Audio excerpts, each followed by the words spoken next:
What's going on, guys? This is Experienced Optimist. And today I wanted to talk about why I believe that people will never change. I've been thinking a lot about life recently, and I've realized that there are about five notions that I can think of as to why people never change. The first notion being that man will do anything.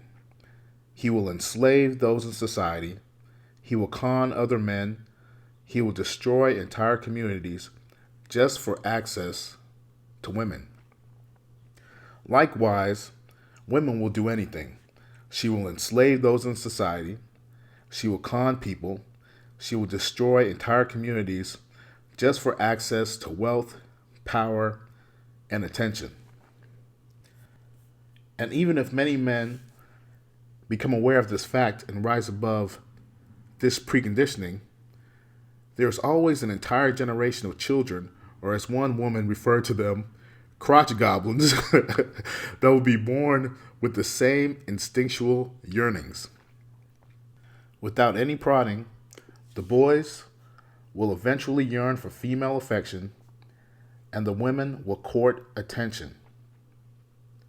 For the men who seek to transcend such programming, these men will always be at a deficit. This is the crux of my first notion for why humanity will never change and as to why people, in many cases, are beyond help. People simply do not want to become self aware, and nor are they introspective. Leading into my second notion, there seems to be a huge disconnect between logical reasoning and cultural and instinctive programming among people, with cultural and instinctive programming clearly being more influential, especially when it comes to human behavior. Now, this understanding is nothing new. Philosophers and behavioral scientists have talked extensively about this idea. One of the biggest mistakes, and I mean one of my biggest mistakes, was giving people the benefit of the doubt in this regard. In essence, believing that people are much more logical than driven by emotional instincts, and I was wrong. Boris Pasternak said, Boris Pasternak said, the great majority of us are required to live a life of constant systematic duplicity. Your health is bound to be affected if, day after day, you say the opposite of what you feel. If you grovel before what you dislike, and rejoice in what brings you nothing but misfortune. And this is precisely the problem with people, myself included. I can sit down and talk to a person. We can logically come to terms in all that is good regarding compassion and virtue, the benefits of working side by side on company projects, why the why the mistreatment and misfortune of others is unnecessary, and so on. And then, seemingly in the next breath, that same man will stick a knife in my back, ignoring and forgetting any friendly obligations and acknowledgments we had previously agreed to. Why do men do as such? And why is mankind so untrustworthy? This is because man's cultural conditioning will always have the upper hand on what he logically interprets. For example, a man's cultural conditioning could be that because he is from a culture that believes he is supposed to be better than you, no matter your achievements or if you're a man of great integrity, this will not matter, as he will shun you at the first instance to be surrounded by elite scoundrels, despite all his charming repertoire that he would not do so. A man's cultural conditioning can lead him to forever seek status, so at any time when he feels your counsel or your friendship is no longer needed, he will discard you if he believes his lot in life would be improved, regardless if by seeking status that he wants so desperately would be precarious and illusory. A man's cultural conditioning could be one of always seeking money, so if the opportunity arose for him to be rich while putting you in the poorhouse, he will take it, without questioning the integrity of the entire situation, even if he once believed that integrity is the highest moral virtue as to one should aspire to achieve. As I stated before, man's logical reasoning will always be usurped and superseded by his cultural conditioning. Man's intention of logic acts as a cruel joke to hide the fact that he is a slave to his instinctive nature. I have encountered this dichotomy so much in my life that I now do not even listen to the words that a man nor woman says. I observe the culture from which they come from. What is the overarching cultural expectations, I ask myself. After a little due diligence, one can almost set his watch to the actions of others and almost predict their every intention, with the guarantee that most, if not all, relationships are based on selfishness. Which leads me back to my original thought. The reason why both men and women will eventually betray you, or I, or any other person for that matter, is because men are hopelessly addicted to women, and women are hopelessly addicted to social currency. And for men, it is not only women, but anything that will attract women, meaning riches, power, wanton recklessness, etc. Machiavelli once said, "For this can be said of men in general, that they are ungrateful, fickle, hypocrites and dissemblers, avoiders of dangers, greedy for gain, and while you benefit them, they are entirely yours, offering you their blood, their goods, their life, their children, when need is far away. But when you actually become needy, they turn away." The third notion I have realized is that people in society endlessly prey on one another. They operate as a type of land-dwelling anglerfish.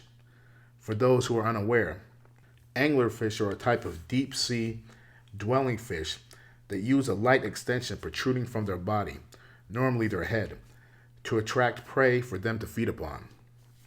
For people, the apparatus or bait that they use may be generosity, like the red pill charlatans that claim that they exist to help men.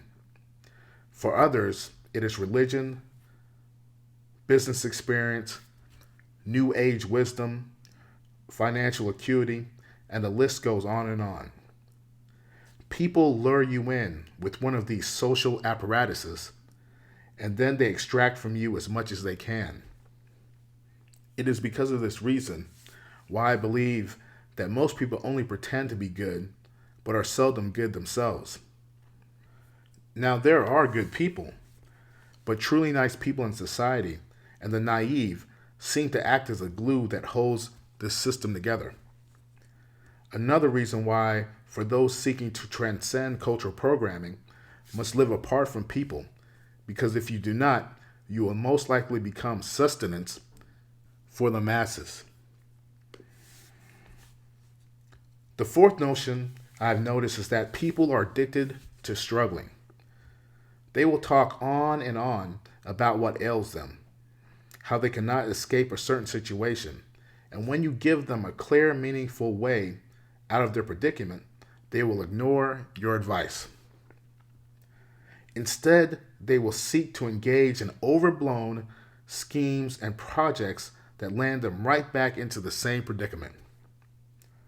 They will seek out charlatans, listen to hustlers, and seek the counsel of people that they consider cool, hip, and one of them.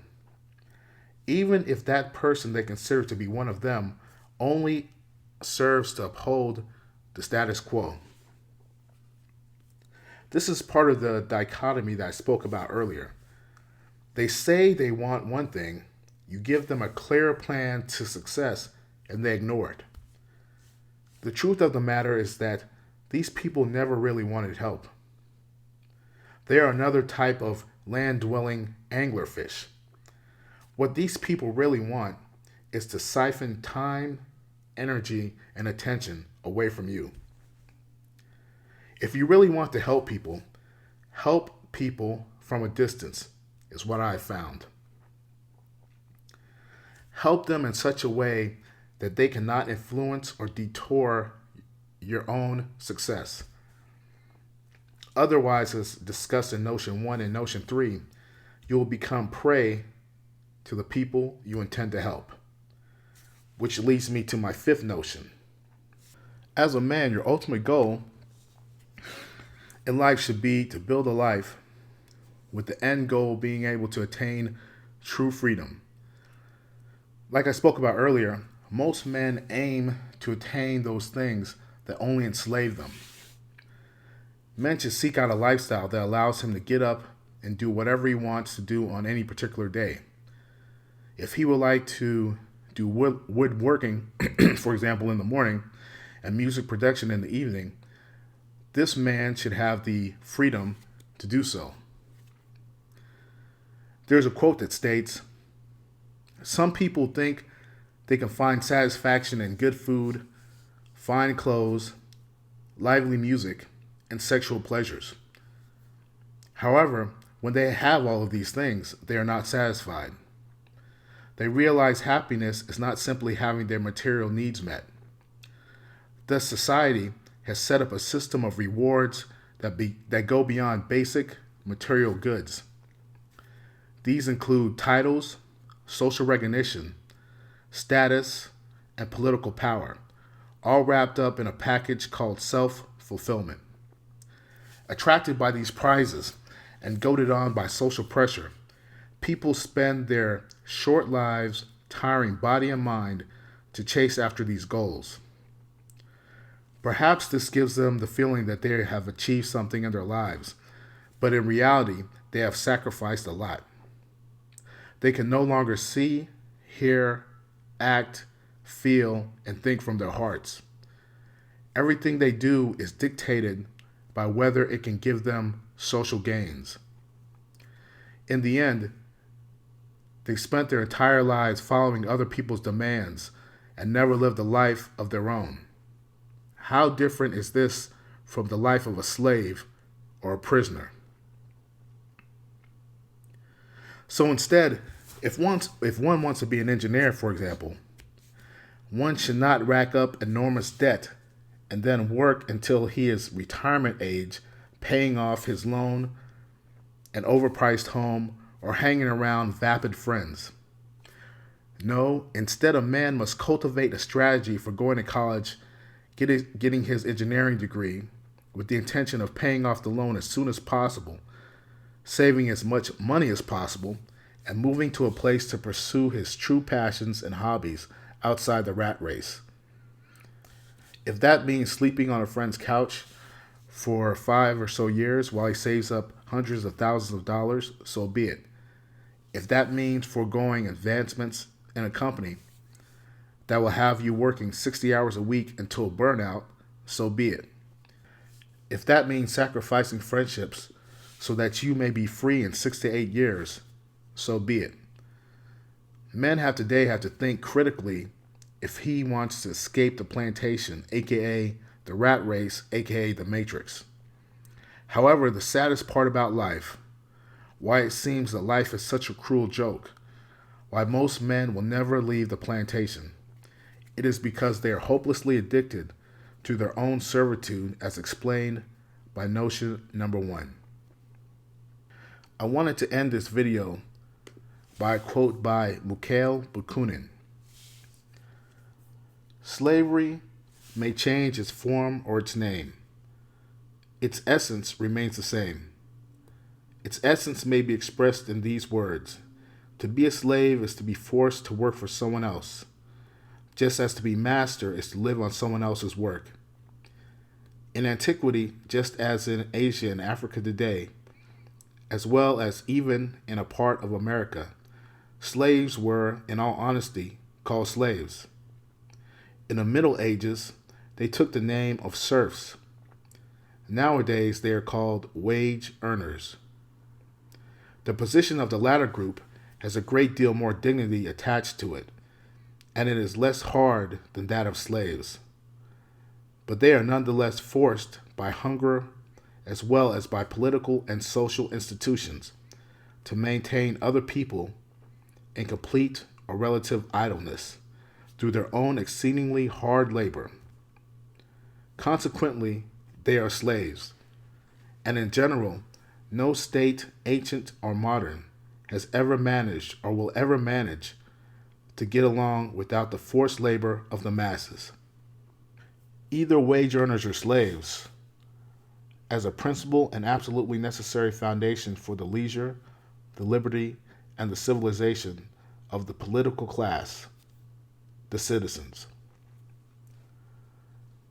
Anyway, if you like this video, like, subscribe, support other MGTOW channels, and I'll talk to you later.